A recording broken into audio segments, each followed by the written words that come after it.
Question number 9, Keith Locke. Mr. Speaker, my question is to the Minister of Foreign Affairs and asks, is it government policy that no minister will officially meet with the Dalai Lama when he visits next month? If so, why? The Honourable Murray McCULLY. No. Keith Locke.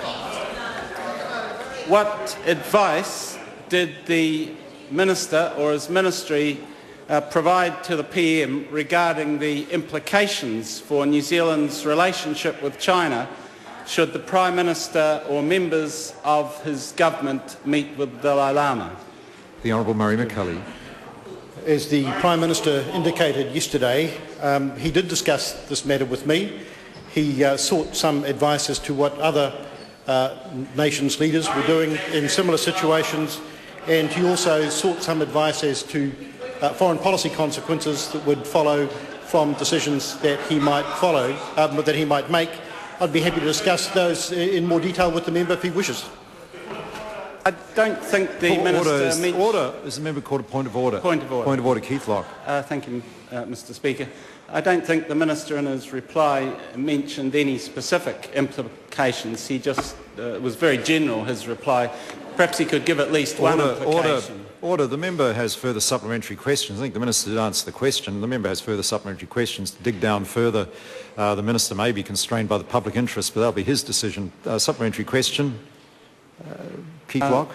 Thank you, Mr. Speaker. In relation to his answer to my primary question, which ministers will be meeting with the Dalai Lama or be allowed to meet with the Dalai Lama when he visits New Zealand in December? The Honourable Murray McCULLY. Speaker, as the Prime Minister indicated yesterday, he's made it clear that on this particular occasion he has no need to meet with the Dalai Lama on the occasion of this visit. The Prime Minister has advised other ministers of the decision that he has made, and as the Prime Minister indicated yesterday, his understanding is that no other ministers currently plan to meet the Dalai Lama. Order. Keith Locke. Supplementary, Mr. Speaker. Would the Minister of Foreign Affairs be quite pleased or happy if one of the ministers in the government did decide to meet with the Dalai Lama when he is in New Zealand?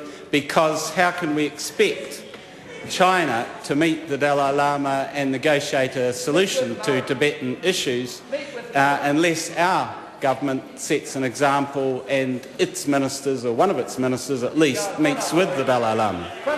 The Honourable Murray McCULLY. So I indicated in relation to the earlier question, the Prime Minister has made the decision that he personally sees no need for him to meet the Dalai Lama on the occasion of this visit. He has conveyed that information to ministers, and as he indicated yesterday, it is his understanding that no ministers currently intend to meet the Dalai Lama in the course of this visit. The Prime Minister has also indicated that he has met the Dalai Lama in the past and may choose to do so on the occasion of a future visit. Supplementary. Keith Locke.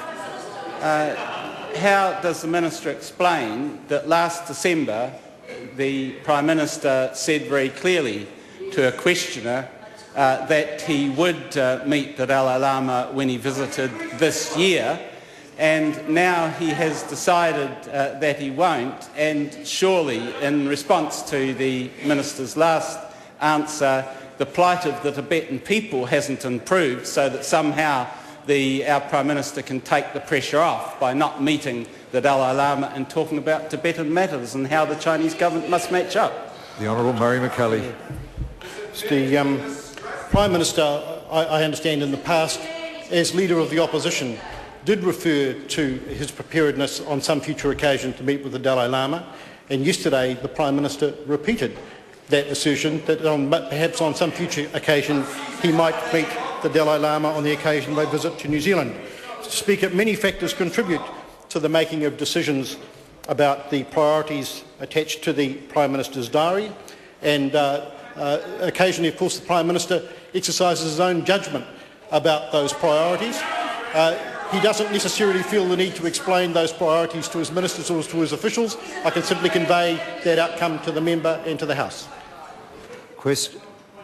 Point of order, Keith Locke. I seek leave to table 3 documents. The first 2 Amnesty International documents. The first one dated 6th of March 2009 on Tibetan issues headed "A Year of Escalating Human Rights Violations." Leave is sought to table that document. Is there any objection? The second no Amnesty document... Sorry? There is no objection. Thanks. The second Amnesty document is dated 6th of November 2009, headed 2 Tibetan men executed for their role in protests last year. Leave is sought to table that document. Is there any objection? There is no objection. And the third document is by Human Rights Watch on the Ensure Fair Trial for Tibetan filmmaker who's been arrested and tortured for inciting separatism, apparently. Leave is sought to table that document. Is there any objection? There is no objection. Question number 10, Tim McIndoe. Thank you, Mr.